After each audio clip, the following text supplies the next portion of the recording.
Now, a developing story, a huge and largely peaceful protest against an extradition bill in Hong Kong broke into small clashes between police and protesters just before dawn on Monday. For more on this and other news around the world, let's turn to our Hong Yoo. So what prompted the authorities to use force on protesters? And really, tell us why people in Hong Kong are so up in arms against this bill. Well, Connyoung, what had been a peaceful protest descended into clashes between police and protesters when some of the few hundred protesters tried to break into the Legislative Council. The council is where debates regarding the new extradition bill that would allow suspects to be sent across the border to Taiwan, Macau, and mainland China for trial will start from Wednesday.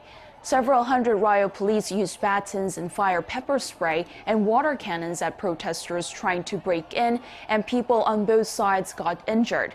The demonstration against Hong Kong government's plan to allow extraditions to mainland China started Sunday, and organizers estimate more than 1 million people took part in it.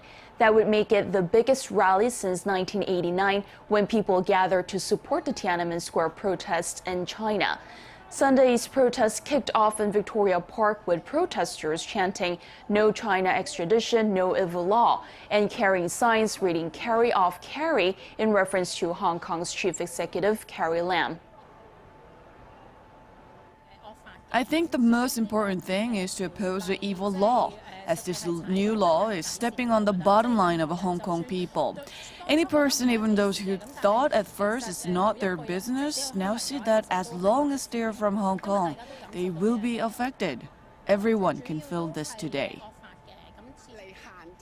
I joined the march today because I want to take back and fight for the freedom that Hong Kong people are supposed to have. The motherland once promised that we would have one country, two systems, but now under the regime of Xi Jinping, Carrie Lam and John Lee, who are betting on the future of Hong Kong people and the freedom that Hong Kong people used to have, will no longer exist if this law is passed.